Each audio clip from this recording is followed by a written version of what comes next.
Muy buenas con todos, soy Aurora Molina. Bienvenidos al workshop CBC con JAPS.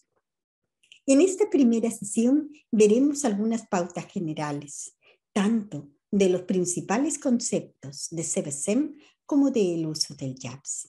En principio, asumo que cada uno de ustedes ha podido descargar con éxito la última versión de JAPS, la cual dejo en el enlace, que es un programa estadístico gratuito, muy amigable y que usaremos para el modelado de ecuaciones estructurales.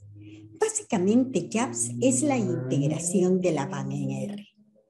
Sería bueno que se suscribieran al canal Estudiando con Aurora, donde continuamente incluimos más información. Como sabemos, para poder realizar cualquier estudio, tenemos que estar seguros que la información que tenemos presenta las características necesarias para los análisis. Para ello, partiremos realizando mediante JAPS un análisis básico exploratorio de datos. Empecemos abriendo el programa JAPS.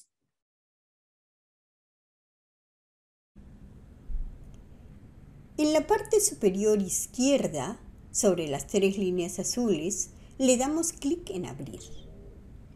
Tenemos los archivos recientes, que básicamente son los que cada uno de ustedes puede haber abierto. Computadora, donde encontramos carpetas recientes. Y el botón Explorar, donde, dándole clic, tenemos la posibilidad de elegir el archivo que se desea abrir. Como vemos, se tiene una buena cantidad de extensiones posibles. Así tenemos .csv, .tsv, .txt, referente a cualquier archivo de texto con columnas separadas por comas, puntos y comas, 2 puntos o tabuladores. .zap y .por, archivos correspondientes a SPSS. .zap7bdat, archivos SAS, Statistical Analysis Softwares. .ods, formato de hoja de cálculo de documento abierto utilizado por los software como OpenOffice, LibreOffice y Excel. .dta, archivos de Stata. Ok, por ahora cancelamos. Luego se tiene OSF, Open Science Framework, que es una aplicación web abierta, colaborativa y gratuita que puede utilizarse para documentar, registrar y compartir sus archivos de investigación, sus materiales de estudio y sus datos sin procesar, para lo cual es necesario abrir una cuenta OSF previamente registrada. Por último, está la biblioteca de datos, en la que se tiene una gran cantidad de base de datos proporcionada por el programa en todas sus categorías. Bien, lo que haremos ahora es abrir la carpeta de descriptivos. Aquí se tiene un solo archivo de ejemplo, sueño. El texto hace referencia a sus características. El número de horas adicionales de cada uno de los 10 pacientes que durmió después de haber recibido 2 medicamentos somníferos, es decir, pastillas para dormir.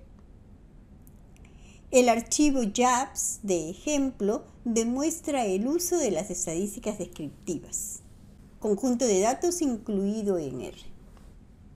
Le damos clic. Al lado izquierdo tenemos los análisis realizados. Los restauramos. Y al lado derecho observamos una descripción, la cual podríamos haber generado dando clic en esta flecha. Editar título, copiar, exportar resultados.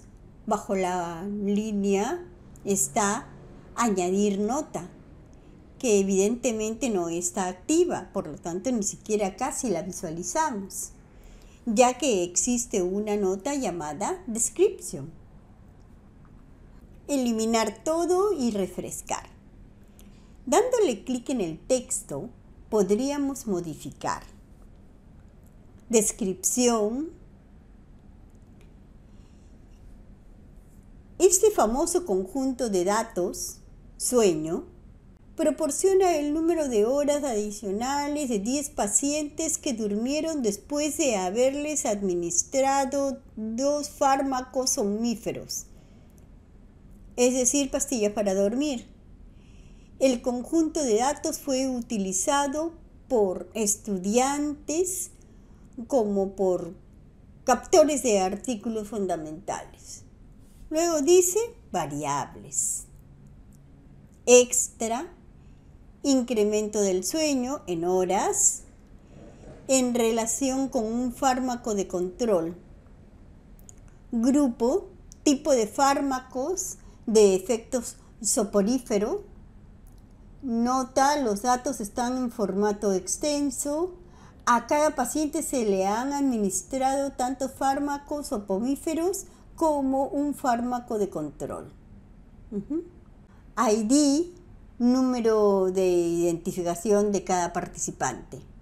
Este archivo JABS es ejemplo que demuestra el uso de las estadísticas descriptivas.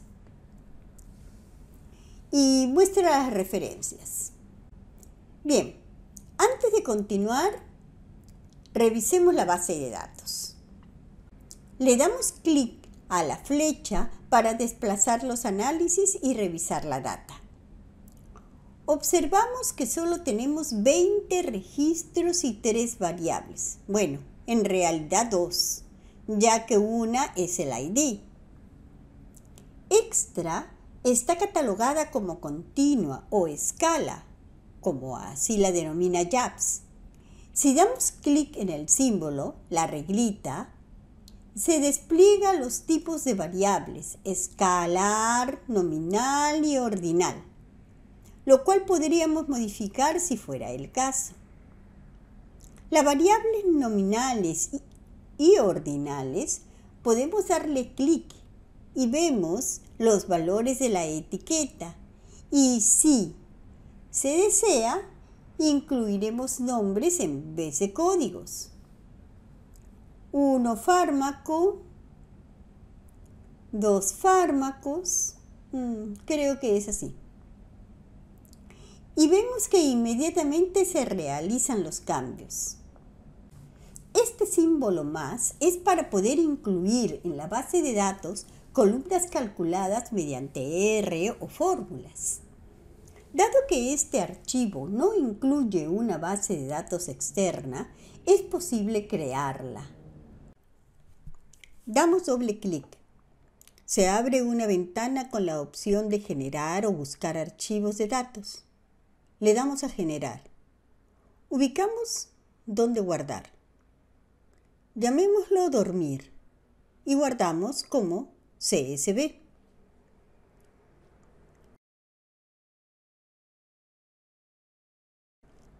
Se abre una hoja de Excel con la información limitada por comas, la cual podríamos trabajar y transformar a columnas aquí en Excel. Sin embargo, dado que son muy pocos datos, la modificamos directamente. Pongamos la columna en formato texto. Agreguemos la variable género y demos los valores correspondientes. F2,1, F2,1, F2,2, F2,1 y supongamos un error, 3. Luego continuamos. F2,2. En realidad lo que estoy creando es al azar. Así hasta el final.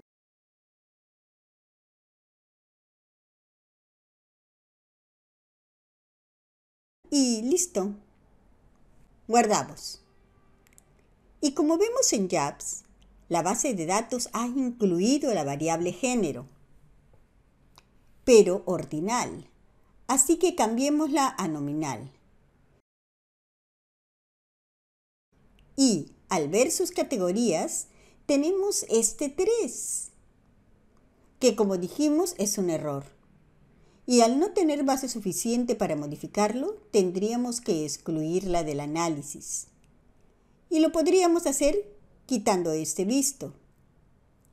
Así, aquí abajo, en el registro 5, se atenúa y no sería considerado para los análisis.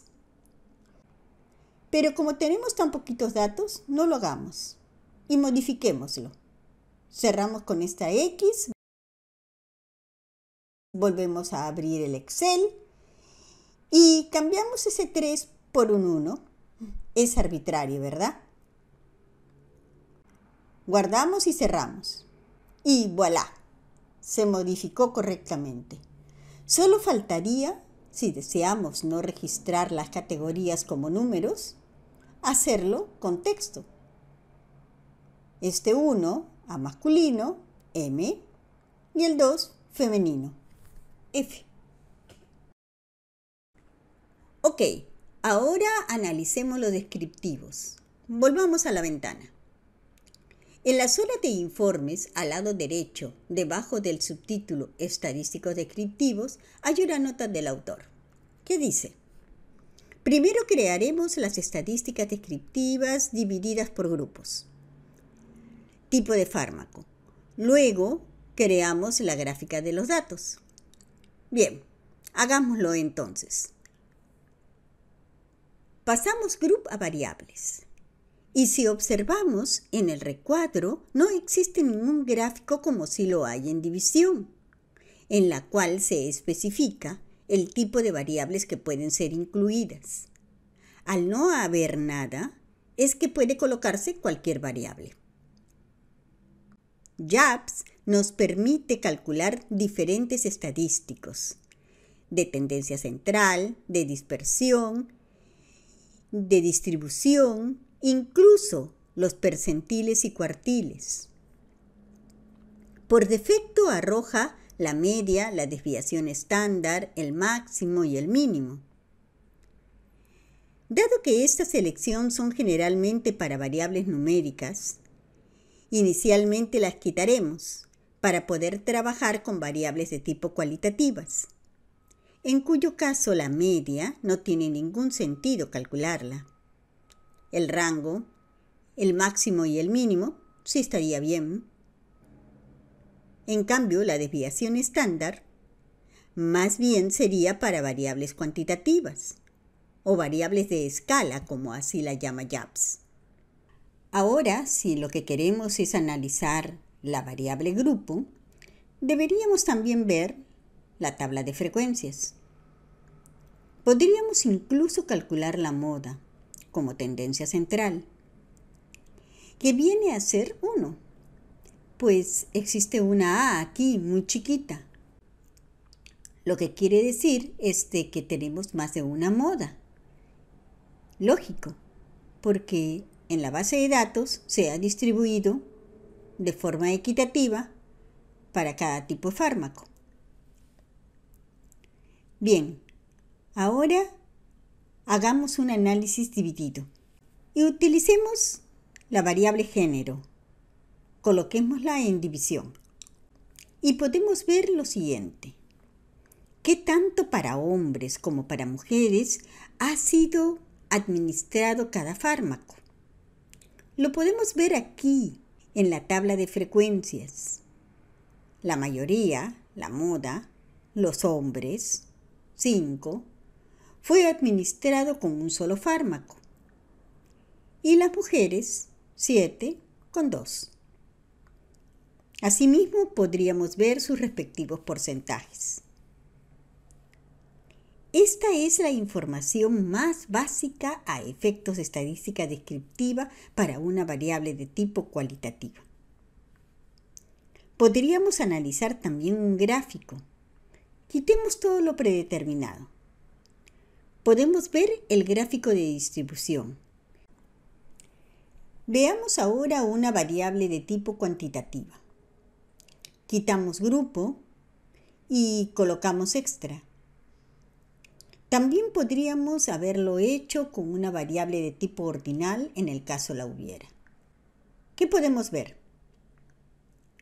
La mediana, que es un valor central en un conjunto de datos, menos sensible que la media con referente a los valores atípicos. Es igual al percentil 50. Pongamos también los percentiles. En el caso de los hombres son menores que 0.75 y en el de las mujeres mayores a 1.95. Otra cosa vendría a ser la media. Ahora sí es básico ponerla. Vemos que estos valores no se parecen en nada a la mediana, en ninguno de los dos grupos.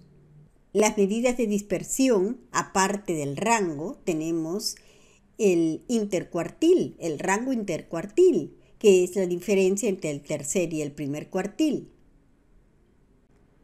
La desviación estándar, que sirve para ver la dispersión de los datos con respecto a la media. ¿Qué podemos decir con esto? Si la desviación estándar es baja, como es el caso de 2, más pequeña que la media, significa que los valores están más cerca a la media. Mientras que si es alta, significa, como en el caso de 1, que el rango de dispersión es mucho más amplio, con lo cual hay mucha variabilidad y mucho rango en la dispersión. Luego está la varianza, que es igual al cuadrado de la desviación estándar y más o menos se interpreta de forma parecida. El coeficiente de variación, la desviación estándar sobre la media, que es una medida de dispersión que permite analizar las desviaciones de los datos con respecto a esa media e incluso se ve cómo estos datos están dispersos entre sí. El error estándar, que refleja hasta qué punto se espera que la media obtenida a partir de una muestra se acerque a la media real de la población. A medida que aumenta el tamaño de la muestra, disminuye el error estándar en comparación con la desviación estándar. ¿Qué quiere decir? Que la medida de la población se conoce con mayor grado de especificidad. Es decir, en cuanto mayor sea el tamaño, más parecida será la media a la muestra de la población. También podemos analizar otro tipo de indicadores, como el MAT, que mide la dispersión de la mediana, y el MAT robusto, para generar una mayor robustez en cara a la estimación de la desviación de la mediana, que se analiza de manera similar a las desviaciones estándar. Y además estos son unos indicadores que no son muy habituales en los análisis comunes. Luego, una cosa interesante es lo que respecta a las distribuciones. Podemos ver, en primer lugar, el coeficiente de asimetría. Para ambos grupos es positivo.